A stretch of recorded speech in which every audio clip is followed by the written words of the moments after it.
I like Incesticide for what it has. I'm a record collector. Not as insane as some people, but I like the minutia. I like the B-sides. I particularly love BBC sessions. And Incesticide obviously was a commercial holding pattern. Nevermind was huge. When you have something that big, you have an audience. You have to feed the beast. And Kurt was touring not very often. He was, his life was in turmoil. And certainly he was not doing what most bands then do when they have a hit record, which is tour for 2 years, do all the TV shows, do all the public appearances, crank out those songs on the road. That's not the way he operated.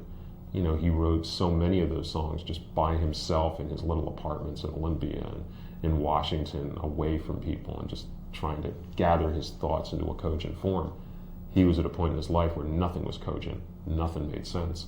So Incesticide was certainly commercially necessary. Given that, I think it's actually a really wonderful collection of all of the odds and sods, the B-sides that escaped, that people didn't really know about before Nevermind, and because Nevermind was so huge, never really got a chance to get to yet. Sliver is an amazing track. Been a Sun, wonderful song. I really like the version New Wave Polly, which is a BBC session. Actually, the only disappointment I had with Incesticide was that I wanted all of the BBC sessions, and ultimately got a really fantastic bootleg of everything they did for John Peel's program. And those sessions are incredible because I think in some ways they actually get to the actual live sound of Nirvana better than Bleach did, which was certainly recorded on for very little money and meant to be an immediate document of who they were and what they could be. But I think the BBC sessions in some ways are even more vivid because they were playing better. They were a much better band, much more powerful, and they were playing the songs that would ultimately become the trademark. Nevermind material is on there. A lot of the Bleach stuff is there.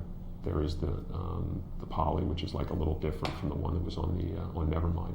So that the ideas and his restlessness really come through. I think Incesticide really captures his restlessness in a very powerful way because it has all of the things that he was doing on B-sides, on compilation records, on these BBC sessions. And it shows that he was actually in progress. This was not a guy who made one great record and could not make another one or could not bear to make another one. This was a guy who was actually on a trajectory. He was on a path.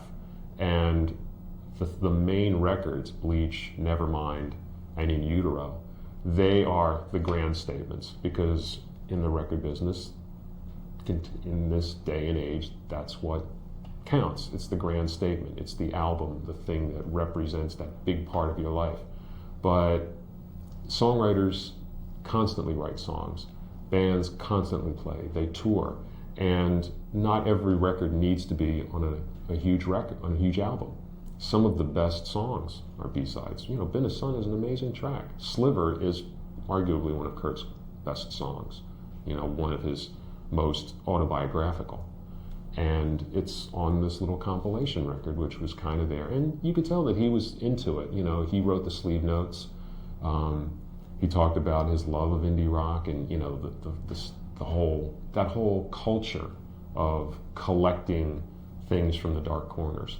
And I think Incesticide represents a piece of his character that gets lost because we concentrate either on Nevermind as the pillar of his genius or the fact that he killed himself.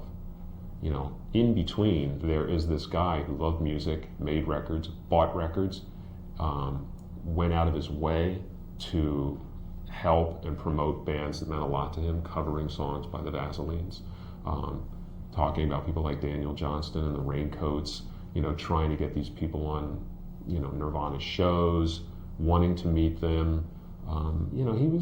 He loved music. One of the things about Incesticide is it shows how much he simply loved music.